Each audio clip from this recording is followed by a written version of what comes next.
Assalamualaikum warahmatullahi wabarakatuh. Alhamdulillah, wassalatu wassalamu ala rasulillah wa ala alihi wa sahbihi wa man tabi'ahu wa mawala. Bang Alvin Firdaus beserta seluruh tim yang ada di Pontianak, Bapak Ibu, Abang, Kakak, Adik, sahabat semua, jamaah hijrah bersama Ustadz Abdul Somad. Mudah-mudahan kita selalu diberikan Allah Subhanahu wa taala kesehatan, kebaikan, istiqomah iman dan Islam, selalu diberikan kebaikan dunia akhirat. Amin ya rabbal alamin. Tema kita pada pertemuan ini adalah bahaya pinjaman online dan judi online. Baik, pembahasan yang pertama adalah wama adrokama pinjaman online. Apa itu pinjaman online dan judi online? Saya mau minjam uang dari Bang Alvin. Pinjam uang Bang Alvin, lalu kemudian langsung dapat pinjaman Bang Alvin. Kalau online, ada penyelenggara, ada jasa melalui online. Fotokopi, foto KTP, kirim, langsung cair, transfer. Jadi kalau ketemu orang ini ada sungkan, ada nggak enak hati, ada proses yang panjang. Kalau dulu ngetuk pintu rumahnya lagi, belum lagi orangnya belum ada. Jadi dulu itu susah, sulit. Zaman sekarang langsung kirim cair. Dengan kemudahan itu menggelembunglah pinjaman ini. Bom waktu yang akan meledak. Bam. Dipakai kemana? Dipakai ke judi online. Kalau zaman dulu orang mau main judi, dia ke rumah orang dulu. Assalamualaikum, ayo kita main judi. Orangnya nggak ada. Orangnya ada, dia nggak punya duit. Nggak jadi main. Orangnya ada, punya duit, anggota nggak cukup. Nggak jadi. Sekarang nggak, sendirian di kamar. Ketika sudah kena kecanduan ini, terjadilah apa yang terjadi. Gaji 12 hilang, gaji 13 pun habis. Istri mengamuk, dibakarnya, selesai masalah. Kejadian-kejadian ini semua, anak menggadai, anak mengambil harta orang tua menggadaikan anak, suami memukul istri, istri membakar suami. Gara-gara apa? Gara-gara pinjaman online dan judi online. Siapa yang menyelenggarakan ini? Orang kaya yang ingin lebih kaya.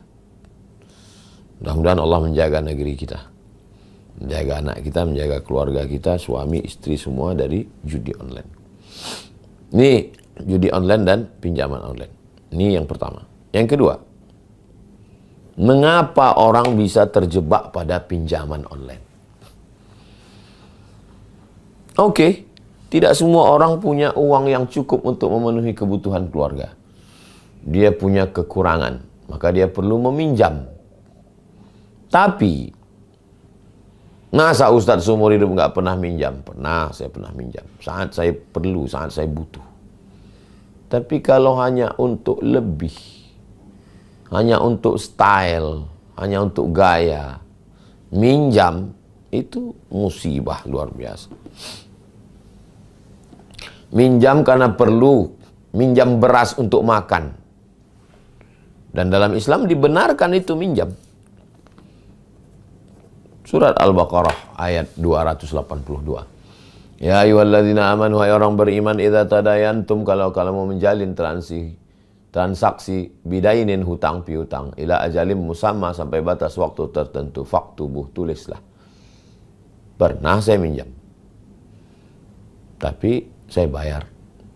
Dan minjam itu memang karena keperluan, hajat pokok, makan. Nah, itu minjam. Tapi kalau hanya untuk yang mewah, untuk yang sesuatu, lebih baik tidak. Tidak minjam. Jadi lagi-lagi mindset, cara berpikir. Saya mengajar pakai jaket hitam karena saya bawa motor. Kalau saya pakai baju koko, saya masuk angin. Jam 4 subuh saya keluar dari rumah mau mengajar kajian subuh. Bertahun-tahun. Datang jamaah memberi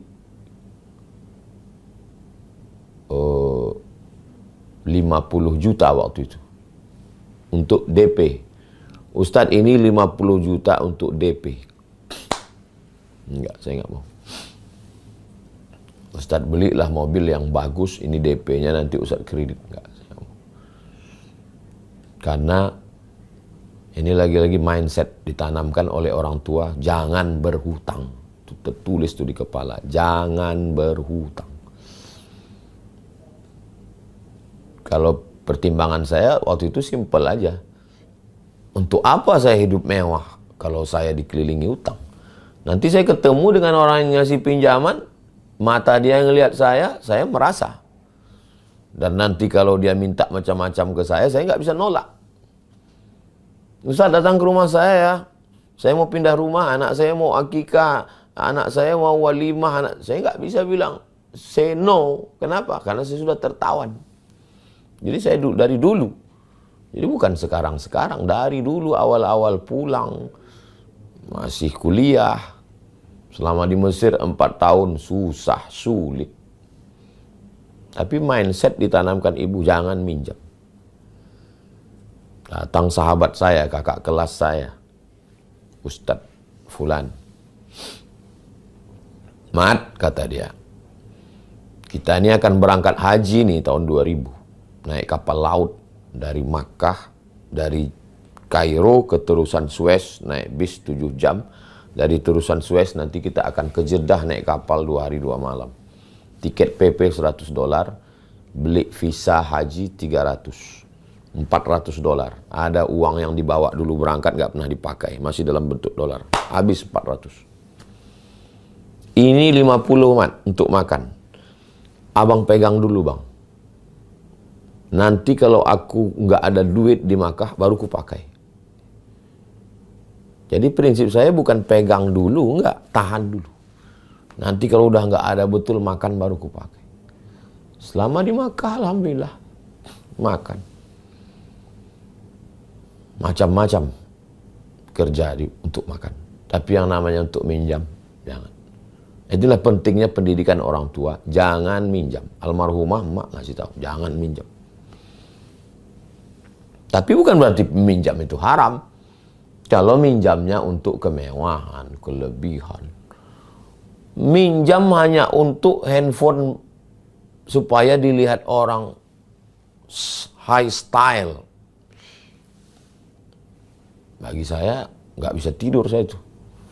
Jadi pendidikan, lagi-lagi pendidikan amat sangat penting. Ini kalau ditanya mengapa orang bisa terjebak pada pinjaman.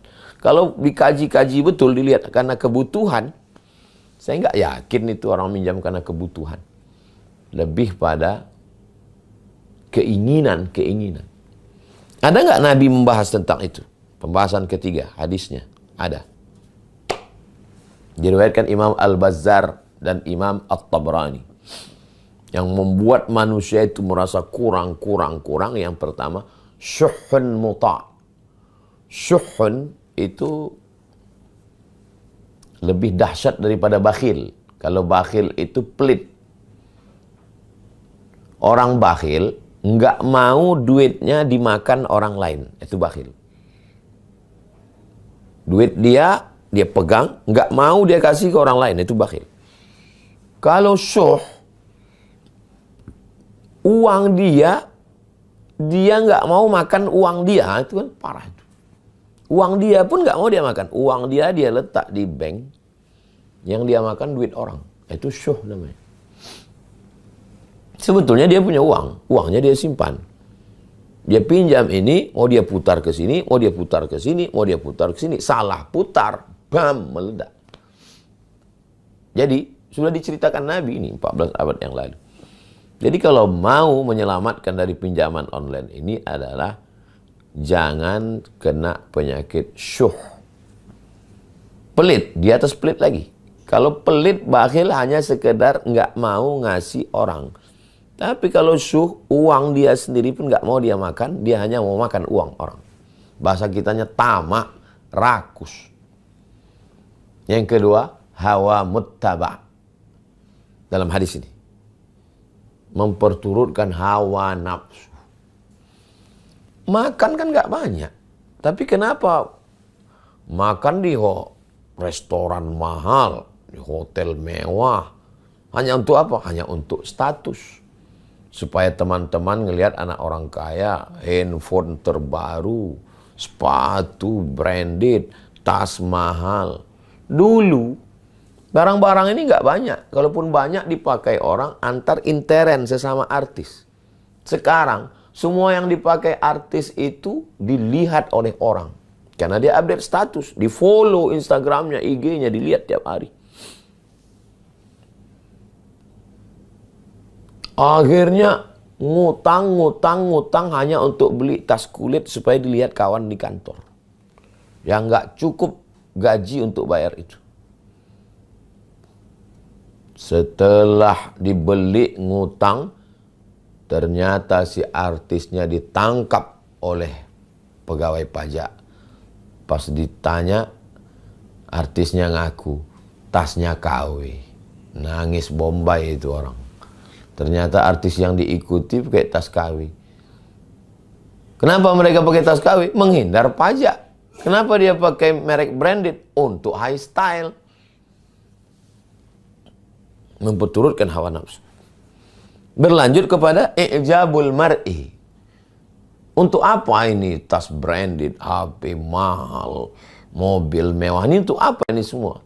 I'jabul mar'i. I'jab. Supaya orang, wow, luar biasa. I'jabul mar'i bi nafsihi unwanu dha'fi aqlihi. Pepatah Arab, kata-kata hikmah. Orang yang terlalu i'jab, ujub dengan dirinya, itu tanda otaknya lemah. Yang sekarang yang banyak dijadikan sebagai katanya panutan di dunia medsos, yang katanya orang-orang kaya, yang katanya orang hebat, itu kan ijab. Secara otak sebenarnya lemah. Kenapa bisa viral? Ya karena dunia medsos sekarang. Bisa jadi orang ini diangkat.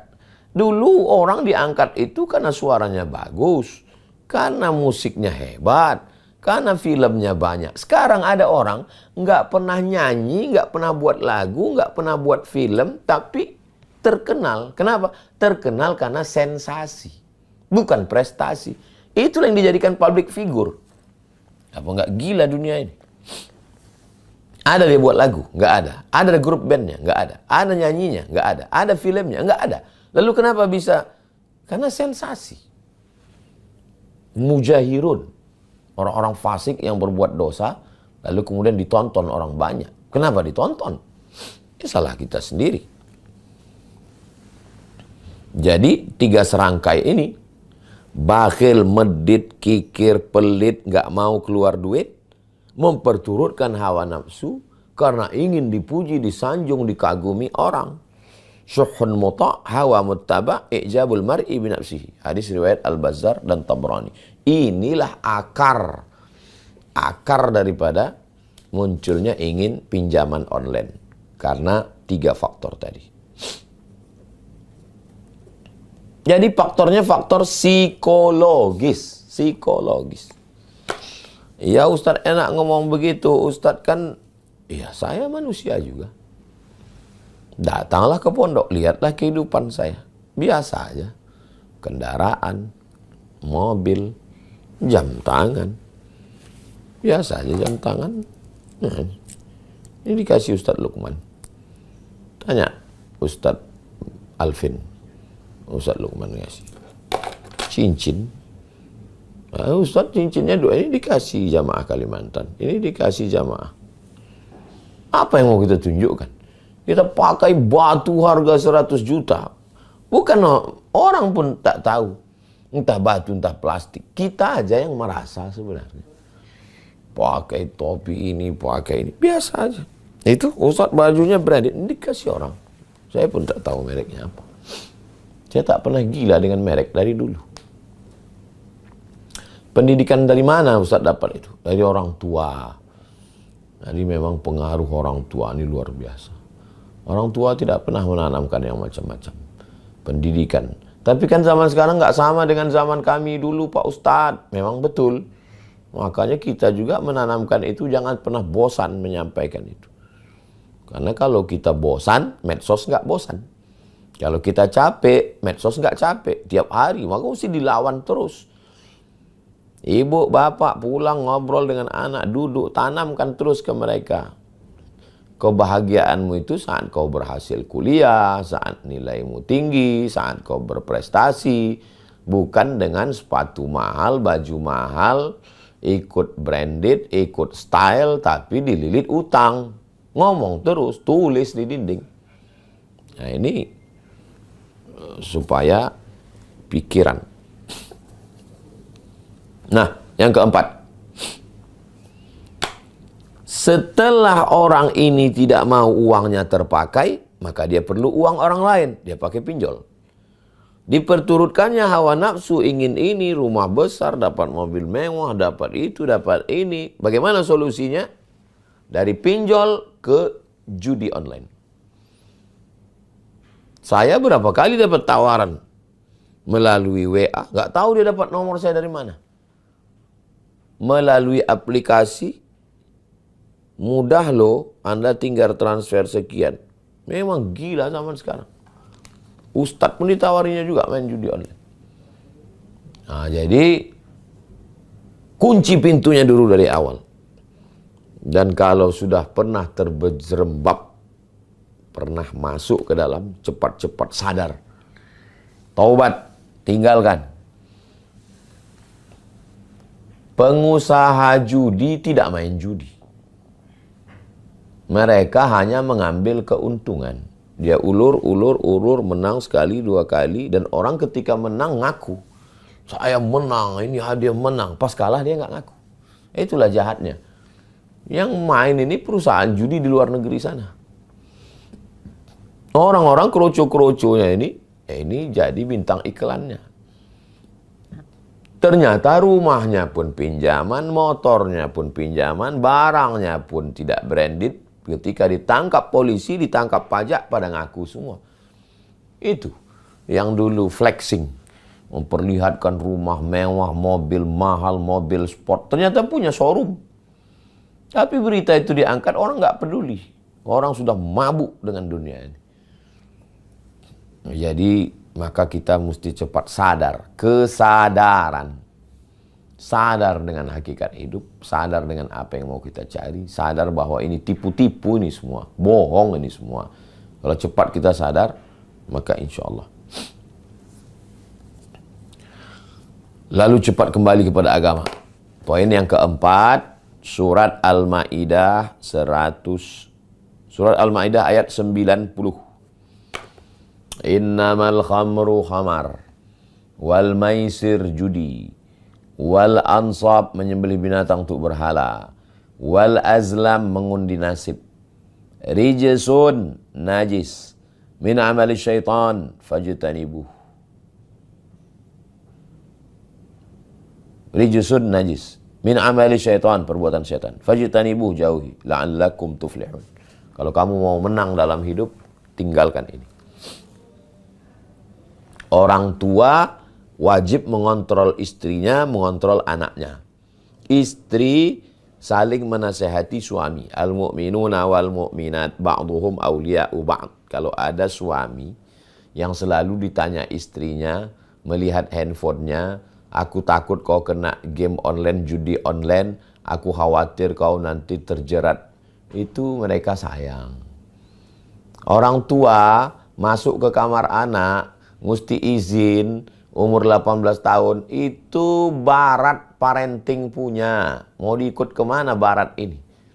Dalam Islam orang tua mengontrol anak. Kamu pakai handphone, duitnya dari mana? Kamu kerja apa? Bisnis apa? Saya tidak bisa, tidak mau tahu. Kullukum ra'in, setiap kamu kepala rumah tangga adalah pemimpin. Wa kullukum mas'ulun, setiap kamu akan ditanya an ra'iyatih, tentang istrimu, tentang anakmu. Kita akan diminta tanggung jawab di hadapan Allah Subhanahu wa ta'ala. Tentang pinjaman online, judi online ini tidak selesai dengan advice, nasihat. Ustadz ini berada di tengah. Ustadz tidak punya kekuasaan. Ustadz di atas orang awam karena ilmunya. Tapi dia hanya batasnya advice, nasihat. Ceramah, tausiah, khutbah, kultum, ngaji. Itu ustadz. Dia di tengah ini. Tapi untuk pengambilan keputusan hukum, ati'allah wa ati'ur rasul wa ulil amri. Ulil amri. Pemerintah jangan takut. Berapa lamalah kekuasaan itu digenggam? 1 periode, 2 periode. Pakai kekuasaan untuk nahi mungkar. Siapa ini yang membackup judi online ini? Tangkap, penjarakan. Hukum mati kalau perlu. Cina itu negeri paling korup dulu. Tapi kenapa dia bangkit? Kepastian hukum. Ini solusi. Poin kelima. Kepastian hukum. Datang Usamah bin Zaid, anak kesayangan Nabi. Karena ayahnya Zaid, anak angkat Nabi. Nama anaknya Usamah bin Zaid. Datang kepada Nabi SAW. Tolong ringankan hukuman si fulan. Namanya Fatimah, mencuri, anak kepala suku. Nabi marah. Inna ahlaka man kana qablakum, orang-orang sebelum kamu dibinasakan Allah gara-gara ini. Idza saraqa fihimud dha'if. Kalau yang mencuri itu orang miskin, rakyat jelata, orang lemah, tangkap. Kalau yang pakai narkoba, pemakai kecil, tangkap, hukum. Pencuri, maling, bengkak. Tapi kalau pengedar, penjual, bandar, penjudi, di backup pejabat, oknum, merajalela. Idza saraqa fihi musyarib, kalau yang melakukan ini orang terhormat, tarakuh, mereka biarkan. Inilah pangkal kehancuran kita. Walaupun tidak Islam, tidak hukum Islam, tidak negara Islam, tapi kalau menegakkan prinsip Islam, dia akan menang. Mana contoh? Tiongkok, China. Prinsipnya prinsip Islam. Apa prinsipnya? Narkoba, korupsi, bunuh, hukum mati. Karena prinsip hukum itu menyelesaikan masalah, memberikan efek jera. Itu yang dilakukan. Jadi ulil amri dipilih oleh rakyat bukan untuk menguasai aset rakyat, bukan untuk berbisnis dengan rakyat, bukan untuk menghancurkan rakyat, melindungi orang-orang yang ingin merusak rakyat, tapi dia diangkat oleh rakyat untuk melindungi rakyat. Maka segala yang merusak, di antara yang merusak ini sekarang adalah pinjaman online, judi online. Maka dia mesti bertanggung jawab nanti di hadapan Allah. Kekuasaan tidak lama, 5 tahun, 10 tahun. Tidak bisa dimakan karena diabetes, jantung koroner, asam urat, asam lambung. Anak makan haram, hidupnya juga tidak tenang. Apa yang mau kita cari hidup ini? Dari mulai RT, RW, Kades, Kadus, Camat, Bupati, Wali Kota, Gubernur, Presiden. Apa yang mau dicari? Pada akhirnya meninggal dunia. Maka kekuasaan itu dipakai. Kuntum khaira ummah. Kamu umat yang paling baik. Kapan menjadi umat yang paling baik? Ta'muruna bil ma'ruf, ajak orang berbuat baik. Wa tanhauna 'anil munkar, larang orang berbuat mungkar. Perbuatan mungkar yang merajalela hari ini adalah pinjaman online dan judi online. La ta'murunna bil ma'ruf, ajak orang buat baik. Wa la tanhauna 'anil munkar, larang orang buat mungkar. Kalau ini tidak dilakukan, la yushikanna ya ba'athallahu 'alaikum iqaban. Dikhawatirkan akan turun hukuman. Ketika hukuman itu turun, summa tad'unahu, lalu kamu berdoa kepada Allah, fala yustajabu lakum. Doa kamu tidak dikabulkan Allah Subhanahu wa ta'ala. Na'udzubillah. Jadi kesimpulannya adalah bahwa dari bawah, ini umat, ini masyarakat, dari bawah disadarkan dengan khutbah Jumat sepekan sekali, pengajian di kantor, kesadaran hukum, penyuluhan dari Polres, Polsek, Polres, Polda, Mabes Polri, ulama, tapi juga mesti dari atas ada kepastian hukum. Karena kalau tidak, ini ecek-ecek main-main saja. Na'udzubillah. Yang keenam, bagaimana kita melihat kualitas keislaman seseorang? Kualitas emas digigit. Kalau dalamnya tetap kuning, emas. Kualitas TV, iklan terakhir ditinju. Kalau gambarnya utuh, mantap. Kualitas Islam seseorang, apanya? Apakah karena jidatnya hitam? Apakah karena sorbannya besar? Apakah karena sering ke Makkah bolak-balik? Apakah karena haji? Coba lihat dalam hadis Sunan At-Tirmidzi.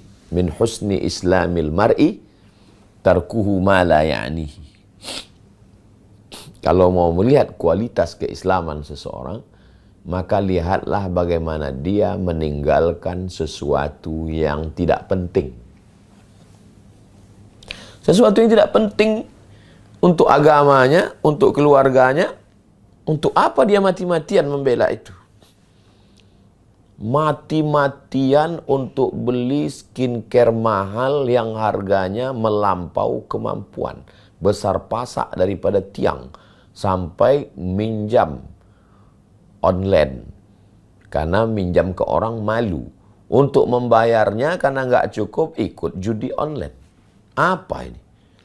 Ini kan mabuk ini. Min husni islamil mar'i. Kalau mau melihat kualitas keislaman seseorang, tarkuhu ma la ya'nihi. Lihatlah bagaimana dia meninggalkan sesuatu yang tidak penting. Kepala ini mesti diajak untuk memikirkan agama. Kalau kepala tidak diajak memikirkan agama, dia akan memikirkan selain agama. Kepala mesti diajak memikirkan nanti kalau saya mati apakah husnul khotimah, su'ul khotimah. Selama di alam barzah apa yang mengalir. Ketika bangkit di padang mahsyar, siapa yang melindungi saya? Nanti kalau saya mati, siapa yang memberikan syafaat kepada saya? Meniti titian siratal mustaqim, siapa yang menyelamatkan saya? Saat saya nanti akan di pintu surga neraka, siapa yang menyelamatkan dari azab Allah? Makanya surat dari An-Naba, amma yatasa'alun itu sampai akhir, itu semuanya mengajak kita berpikir tentang mati. Maka Syekh Muhammad Abduh kalau ngajar tafsir, dia dari juz 30. Supaya apa? Supaya kita berpikir bagaimana nanti mati, bagaimana nanti akhirat, bagaimana nanti kehidupan di sana, bagaimana. Kalau tidak, kepalanya akan mikir terus. Apalagi sekarang hidupnya konsumtif. Jalan-jalannya ke mall. Tontonannya medsos. Yang dilihat setiap hari flexing. Yang dipertontonkan adalah artis iklan barang. Yang diperlihatkan setiap pergi keluar rumah, toko, mall, shopping. Nah, kepikiran ini terus bekerja, kebutuhan, keinginan, tanpa sesuai dengan kemampuan. Kasihan sekali anak-anak usia sekolah, mahasiswi, menjadi simpanan ayam kampus, karena hanya ingin HP bagus. Mudah-mudahan anak kita, anak bangsa, anak umat ini diselamatkan dari kehidupan konsumtif yang luar biasa ini. Maka lagi-lagi pendidikan rumah. Ulang tahun, acara kebahagiaan, acara liburan, bawa anak ke mall. Enggak salah, saya pun jalan ke mall. Tapi bawa juga dia ke panti asuhan. Untuk unzur ila man huwa asfala minka, lihat ke bawah. Bawa juga dia ke panti jompo. Bawa dia ke panti khusus anak-anak bayi-bayi yang dibuang dalam kardus. Berapa tabunganmu? Berapa uangmu? Belikan ke susu bayi. Pendidikan itu dari kita. Jangan sampai kita lupa. Maka kalau itu kita camkan, kita dalamkan, kita masukkan ke dalam akal pikirannya dari mulai bawah sadarnya, terbawa ke mimpi, terbawa ke remaja, terbawa ke dewasa, maka insya Allah semangat dan selamat.